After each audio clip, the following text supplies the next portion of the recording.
بسم اللہ الرحمن الرحیم۔ حضرت سہل بن عبداللہ تستری رحمۃ اللہ تعالی علیہ وہ عظیم المرتبت بزرگ ہیں جن کے زہد و ورع، تقوی و طہارت اور عبادت و ریاضت کا حضرت داتا گنج بخش علی حجویری رحمۃ اللہ تعالی علیہ نے اپنی مارکۃ الآراء کتاب کشف المحجوب شریف میں ذکر کیا ہے۔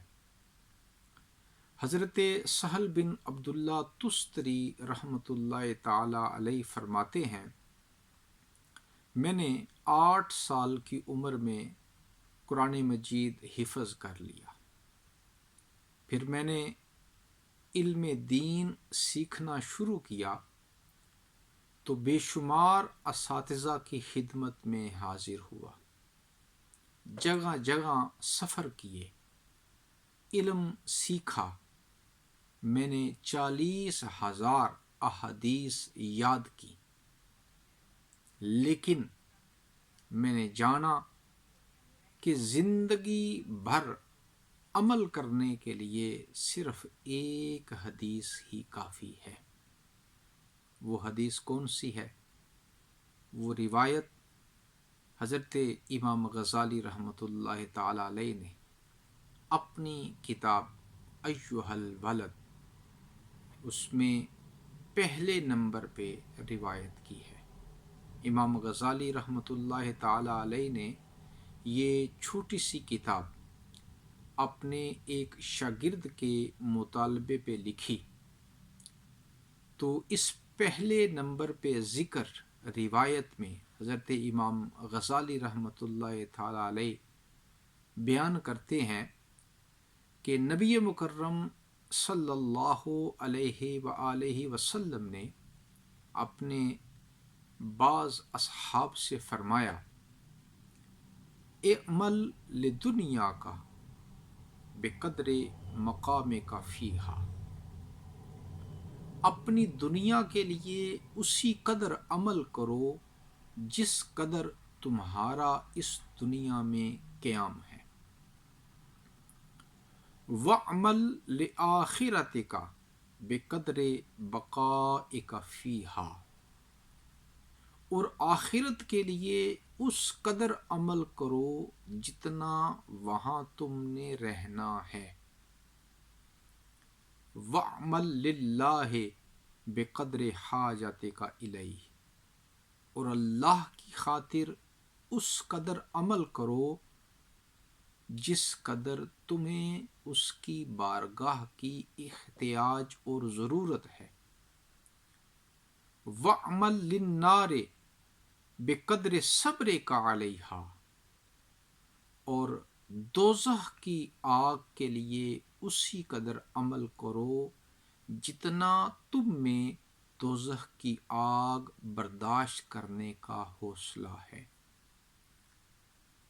وَإِذَا أَرَدْتَ أَن تَعْصِيَ مَوْلَاكَ فَاطْلُبْ مَكَانًا لَا يَرَاكَ، اور جب تم اپنے رب کی نافرمانی کرنے، گناہ کرنے کا ارادہ کرو تو گناہ اور نافرمانی وہاں جا کے کرو جہاں رب تمہیں نہ دیکھ پائے۔ یہ مختصر حدیث انسان کو اس کا زاویہ نگاہ واضح اور متعین کرنے کا درس دیتی ہے۔ یہ مختصر حدیث انسانی نقطہ نظر کو کلیئر کرتی ہے کہ انسان کا نقطہ نظر، انسان کا زاویہ نگاہ، انسان کی ترجیحات، انسانی عمل کی بنیاد کیا ہونی چاہیے۔ انسان اپنی زندگی میں سماجی معاملات کے لیے، معاشی معاملات کے لیے کبھی بھی شارٹ ٹرم پالیسی نہیں اپناتا۔ وہ انسان جو زندگی میں ایک مستقل کامیابی چاہتا ہے وہ کبھی شارٹ ٹرم میں نہیں پڑتا، وہ لانگ ٹرم پالیسی بناتا ہے۔ لانگ ٹرم پالیسی کے بعد پھر اسی کے مطابق اپنی ترجیحات طے کرتا ہے اور پھر اسی کے مطابق اپنے معاملات کرتا ہے، عمل کرتا ہے، اس کے تقاضوں کو پورا کرتا ہے، مشکلات کو برداشت کرتا ہے،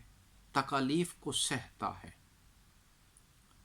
تو دنیاوی زندگی میں مستقل کامیابی کے لیے، چاہے وہ سماجی معاملات ہوں، چاہے وہ معاشی معاملات ہوں، بہترین طریقہ لانگ ٹرم پالیسی کا ہے۔ یہ حدیث ہمیں بتاتی ہے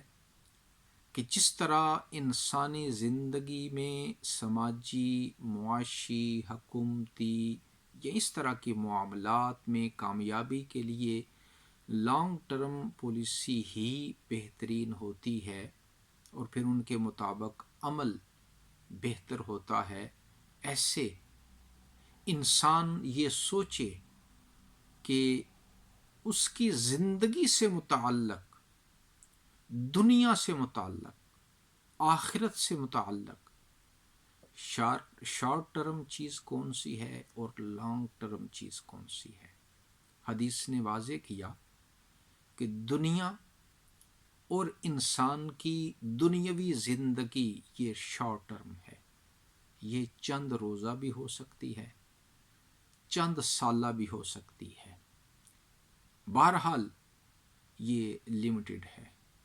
یہ شارٹ ہے، یہ مختصر ہے، جبکہ اس کے مقابل آخرت یہ لانگ ٹرم ہی نہیں، ان لمیٹڈ بھی ہے، جہاں ہمیشہ رہنا ہے، اور پھر وہ آخرت، اس کی بنیاد یہی دنیا کی زندگی ہے۔ تو حدیث مبارکہ انسانی عمل کا قبلہ متعین کرنے میں مدد کر رہی ہے، انسانی نقطہ نظر، زاویہ نگاہ اور ترجیحات کے تعین میں مدد کر رہی ہے کہ اے انسان، جو اپنی زندگی کے سماجی و معاشی معاملات میں مستقل کامیابی کے لیے شارٹ ٹرم کی بجائے لانگ ٹرم کو ترجیح دیتا ہے، وہ اپنی اس فانی زندگی اور ابدی زندگی کے معاملے میں کیا فیصلہ لیتا ہے۔ اس لیے عقل مند انسان وہی ہے جو اس فانی اور اس ابدی زندگی کے مابین جب دیکھے تو پھر فیصلہ ابدی زندگی کے حق میں کرے، اور اس دنیا میں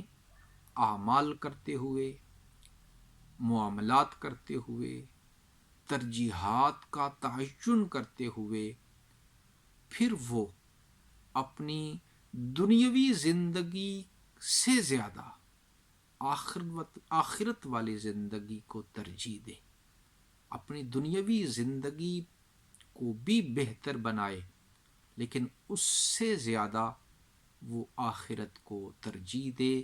اور اس کے تقاضوں پہ عمل کرے، اور جو آخرت میں کامیابی کو حاصل کرنے والی چیزیں، اعمال اور معاملات اور اخلاق ہیں، ان پہ فوکس کرے اور انہیں اپنائے۔ یہی وجہ ہے کہ نبی مکرم صلی اللہ علیہ وسلم نے فرمایا کہ جتنا دنیا میں قیام ہے اور وہ مختصر ہے، وہ 50 سال ہے، 60 سال ہے، 70 سال ہے یا اس سے آگے پیچھے، انسان اپنا عمل اسی کے مطابق کرے، اور فرمایا کہ جتنا آخرت میں رہنا ہے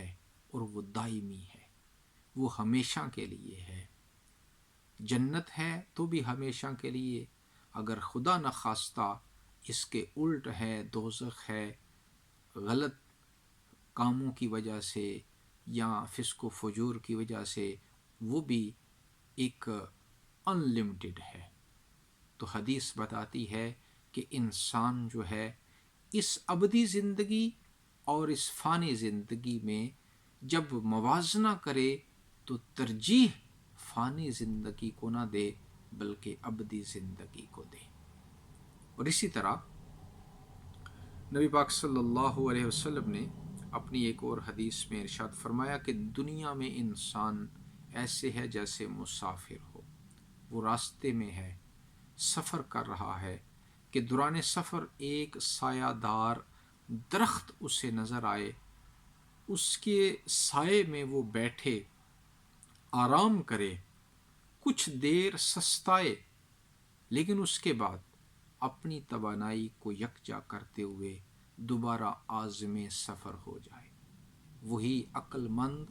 مسافر ہے کہ جو دھوپ کی پرواہ نہ کرے، جو تکلیف کی پرواہ نہ کرے، سفر کی صعوبتوں کی پرواہ نہ کرے اور سائے کو ہی اپنی منزل نہ سمجھے، بلکہ کچھ دیر آرام کرنے کے بعد وہ تکلیفیں سہتا، دھوپ برداشت کرتا آگے کو نکل جائے، وہی منزل تک پہنچتا ہے۔ جو سائے کو ہی اپنی منزل سمجھ کے وہاں دل لگا لے، اس کی اصل منزل اس سے دور ہو جاتی ہے۔ تو حدیث مبارکہ اس طرح ہماری ترجیحات کا تعین کرتی ہے۔ اور پھر نبی پاک صلی اللہ علیہ وسلم نے فرمایا کہ اللہ کے لیے اسی قدر عمل کرو جتنی تمہیں اس کی حاجت ہے۔ تو انسان تو اپنی پیدائش سے پہلے ماں کے پیٹ میں بھی اللہ کا محتاج ہے۔ جب وہ دنیا میں آتا ہے تو اپنے ہر معاملہ میں، چاہے اس کی زندگی ہو، اس کا رزق ہو، اس کے معاملات ہوں، ہر چیز میں وہ اللہ کا محتاج ہے، تو مرنے کے بعد بھی وہ اللہ کا محتاج ہے۔ تو اس کا مطلب یہ ہے، حدیث ہمیں بتانا یہ چاہتی ہے کہ انسان کے ہر عمل کے پیچھے فقط اللہ کی رضا اور اخلاص ہونا چاہیے، للہیت ہونی چاہیے۔ اور پھر نبی پاک صلی اللہ علیہ وسلم نے فرمایا کہ دوزخ کی آگ کے لیے اتنا عمل کرو جتنا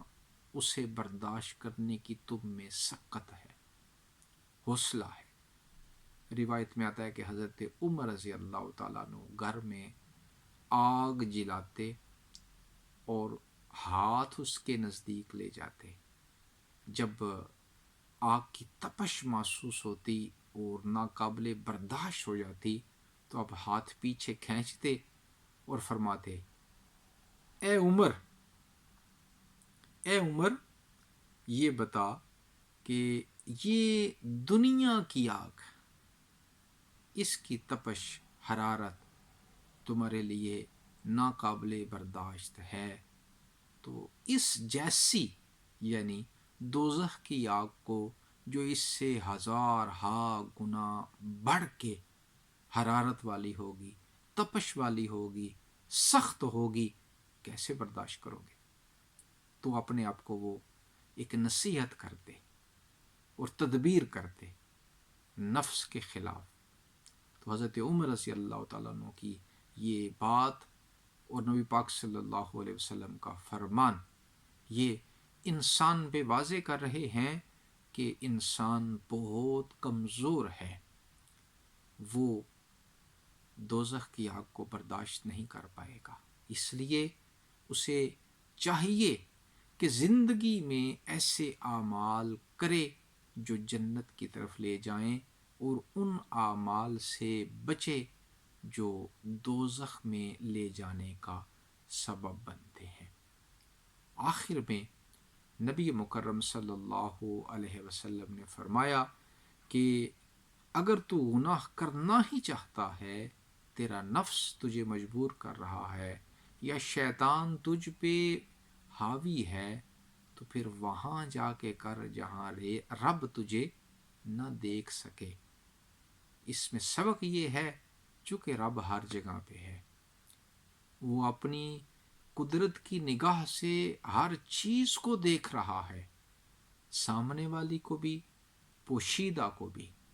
تو انسان کو یہ احساس اور شعور دلانا مقصود ہے کہ جب تو اپنے رب کی نگاہ سے مخفی نہیں اور تیرا کوئی عمل مخفی نہیں، وہ ذات تو علیم بذات الصدور ہے، تو پھر اس کی نافرمانی کیوں اور کیسے؟ جب وہ دیکھ رہا ہے تو اس کے سامنے گناہ کیوں کر کیا جا سکتا ہے؟ یہ مختصر حدیث جو چند عمدہ نصیحتوں پہ مبنی ہے، یہ نہ صرف انسانی زندگی کے اعمال کی ترجیحات کو متعین کرتی ہے، اس کے نقطہ نظر کو متعین کرتی ہے، زاویہ نگاہ کو متعین کرتی ہے، بلکہ انسان کو یہ فکر دیتی ہے، یہ سوچ دیتی ہے کہ کامیابی اصل، دائمی اور حتمی حاصل کرنے کا مجرب نسخہ کیا ہے۔ اللہ رب العزت ہمیں نبی مکرم صلی اللہ علیہ وسلم کے ان پیارے فرامین پہ عمل کر کے اپنی دنیا اور آخرت دونوں بہتر بنانے کی توفیق عطا فرمائے۔ وما علینا الا البلاغ۔